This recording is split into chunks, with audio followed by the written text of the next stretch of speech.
Hello and welcome to Code Football. A classic example of genius coaches that didn't have a career as a football player.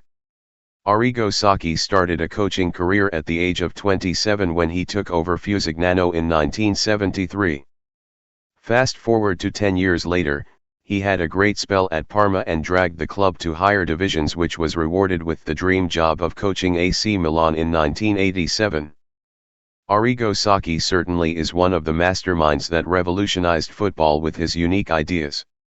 Instead of insisting on a man-to-man defending system, Saki introduced the zonal defending, which focused on closing the gaps and spaces on the pitch. AC Milan had a dream backline of Tassotti, Bersi, Maldini, Costa-Curta, and the famous Dutch trio of Rijkaard, Gullit, and Van Basten, which helped Saki to dominate European football. Arguably that Milan team is one of the best football teams in history, and winning 2 consecutive European Cups in addition to 6 other international and domestic titles is proof of that. In 1991 Saki left Milan to lead the Italy national team to glory. With the help of a superstar named Roberto Baggio, Italy reached the final of the 1994 World Cup with Saki at the helm. But a bitter loss against Brazil in the penalty shootouts ended the dream of lifting a World Cup trophy. Nevertheless, Arigosaki is one of Italy's best managers of all time for his legendary legacy at AC Milan. As one of the most decorated managers in the world, Giovanni Trapaytani surely deserves a place amongst the best Italian managers of all time. He spent almost his entire career at AC Milan as a defender and hanged up his boots in 1972 when he immediately started a coaching career at Milan Youth Academy. In his first years as a professional head coach, he couldn't replicate the titles that he won with Milan as a player and joined Juventus in 1976, and the rest, as they say, is history. On his first spell at Juve, Trapaytani won 13 silverwares, including the club's first ever European Cup in 1985 as they won a controversial final against Liverpool in Heysel. After a 5-year spell at Inter and winning a league title and a UEFA Cup, Trapaytani returned to Juventus to add another UEFA Cup to the club's trophy cabinet. His first experience away from the Italian soil was coaching Bayern Munich in the 1994-95 season. Giovanni Trapaytani proved that he is a winner coach no matter where he is coaching by guiding the Bavarian side to a Bundesliga title in addition to a couple of other domestic silverwares on his second spell at the club. Maybe his biggest regret is that he couldn't lead the golden generation of Italy in the 2002 World Cup to glory as they got defeated by the hosts, South Korea. Antonio Conte is one of the other best Italian managers of all time that is still active and has a long way ahead of him as a coach. As one of the icons of Juventus, Antonio Conte spent 13 years playing for the Bianconeri.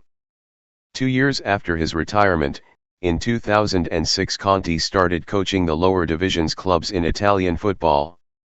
Arezzo, Bari, Atlanta, and Siena were his first clubs, and he had a relatively successful era at each of them.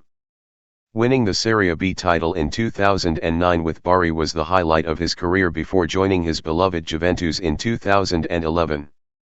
It's fair to say that Antonio Conte laid the foundations of the next decade's success for Juventus. 3 straight Serie A titles helped Juventus to build a winning team that went on to add another 6 league titles in the coming years.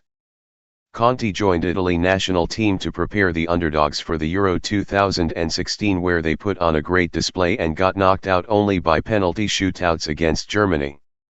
After that, Conte joined Chelsea and implemented an attractive 3-4-3 formation which helped them to win a league and a FA Cup title. Eventually, Conte was the man who ended up Juventus's dominance on Italian football as he won the Serie A with Inter in 2021 to prove that with the right players, Antonio Conte's teams are unbeatable. Alongside Enzo Bearzot and Vittorio Pozzo, Marcello Lippi is another World Cup winner Italian manager. But winning the World Cup trophy in 2006 is not the only reason that makes Lippi one of the best Italian managers of all time. Marcello Lippi's journey as a manager started in 1982 when he joined the Sampdoria youth team as a coach. Since then, Lippi climbed the ladder one step at a time and managed 8 various clubs until in 1994 he got appointed as the head coach of Juventus. On his debut season, Lippi managed to win both Serie A and Coppa Italia titles. Lippi was a flexible coach that could use different tactics for each game. That helped him to build his great legacy in the coming years. Serie A was the best league in the world back then, and winning it even once was considered a huge achievement for every coach. Lippi won the Scudetto 5 times during his era at Juve, but that wasn't enough for him. Marcello guided Juventus to 3 consecutive UCL finals from 1995 to 1998 and another one in 2003, but unbelievably he won the Big Ear Trophy only once in 1995 and lost the other 3 finals to Borussia Dortmund, Real Madrid, and AC Milan respectively. That shows even if you are one of the greatest Italian coaches of all time, you still need a little bit of luck to win trophies. Another manager is well known for his great success during the Serie A golden era. Fabio Cappello was a decent midfielder that played for elite Italian sides such as Roma, Juve, and Milan. In 1991 Cappello became the main man in Milan and started a legendary era in Italian football. Cappello won 4 Serie A and 3 Super Cups in only 5 years at Milan. But winning the Champions League by humiliating Barcelona in the final with a scoreline of 4-0 was his masterpiece at the Rossoneri.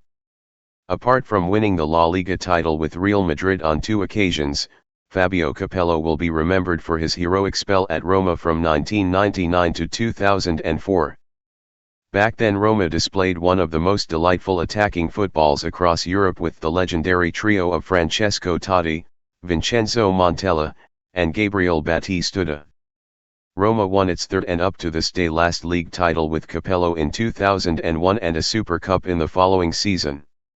In his last years as a manager, Cappello decided to experience international football by coaching England and Russia. However, dominating the Italian and European football with Milan, winning a remarkable Scudetto with Roma, winning league titles in each of his 4 seasons with Juventus and Real Madrid is more than enough to consider Fabio Cappello as one of the best Italian managers of all time. Thanks for watching. If you liked the video you can share it and support the channel. See more interesting videos of Code Football.